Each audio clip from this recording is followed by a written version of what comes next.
বন্ধুরা আসসালামু আলাইকুম, সবাই কেমন আছেন? আমি চলে আসছি একটা ছোট মাছ নিয়ে। প্রথমে মাছটাকে আমি হাতে মেখে চাপাবো। একটু মাছগুলো দিয়ে দিচ্ছি। এই যে দেখেন, ছোট মাছ দিয়ে দিচ্ছি। আস্তে আস্তে আমি সব দিয়ে দেবো। এরকম করে মাখালে কিন্তু অনেক টেস্টি লাগে। মাছ দিয়ে দিলাম। এখন দিয়ে দেবো পেঁয়াজ কুচি। এভাবে পেঁয়াজ কুচি দিয়ে দেবেন। ছোট মাছ যেহেতু, এরকম পেঁয়াজ কুচি দিয়ে দেবেন, অনেক মজা লাগে। তারপর দিয়ে দেবেন রসুন কুচি। এই যে রসুন কুচি আমি সব দিয়ে নিই, সব দিয়ে তারপর মাখাবো। রসুন কুচিটা দিয়ে নিচ্ছি। এখন দিয়ে দেবো কাঁচামরিচ কুচি। ছোট মাছ এভাবে শীতের দিনে যদি রান্না করেন অনেক টেস্টি লাগে। তারপর দিয়ে দিচ্ছি হলুদ 1 চামচ দিয়ে দেবো।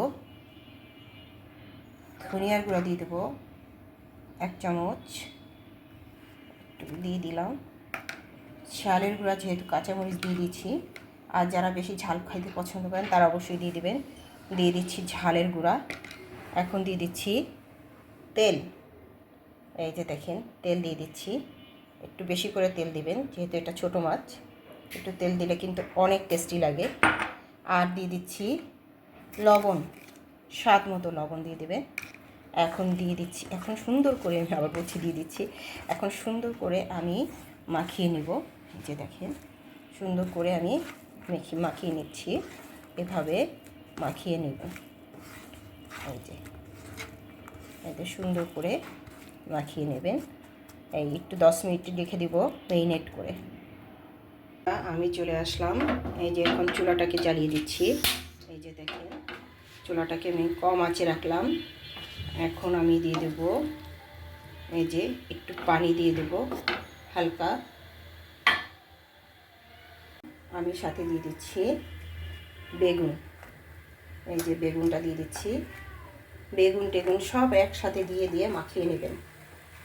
আমি আর হাত দিয়ে মাখালাম না, হাত দিয়ে মাখালে আমার হাত জ্বলে। আমি বেগুনটা দিয়ে দিচ্ছি।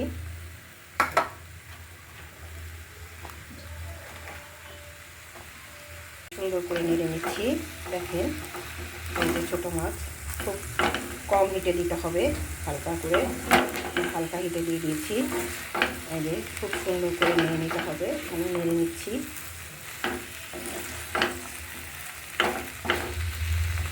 তারপর আমি দিয়ে দেবো পানি।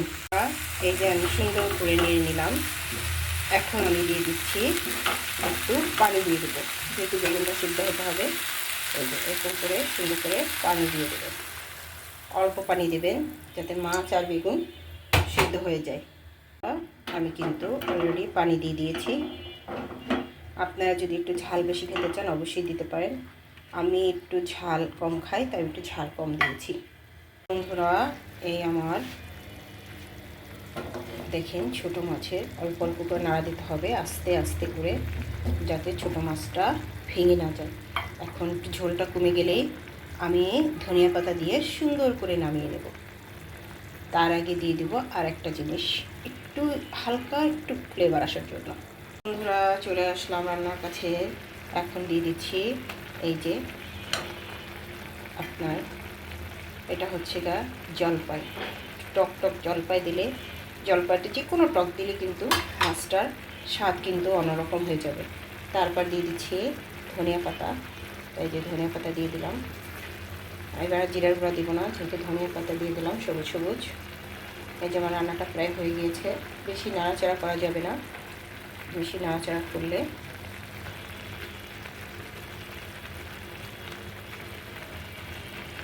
মাছ ভেঙে যাবে। সবাই ভালো থাকবেন। সবার প্রতি রইল অনেক অনেক ভালোবাসা ও শুভেচ্ছা। তৈরি হয়ে গেল আমার ছোট মাছ দিয়ে, আচার দিয়ে, বেগুন দিয়ে একটা দারুণ স্বাদের রেসিপি। আপনারা যদি সবাই এরকম করে ফলো করেন অবশ্যই রান্নাটা অনেক মজাদার হবে, ট্রাস্ট মি। সবাই আমার চ্যানেলটাকে সাবস্ক্রাইব করে দিবেন এবং আমার পাশে থাকবেন। বেল আইকনটা অবশ্যই টিপে দিবেন সবাই, আমার রেসিপি দেওয়ার সাথে সাথে যাতে নোটিফিকেশন আপনাদের চ্যানেলে চলে যায়। আসসালামু আলাইকুম, সবাই ভালো থাকবেন। সবার প্রতি রইল অনেক অনেক ভালোবাসা শুভেচ্ছা। আল্লাহ হাফিজ।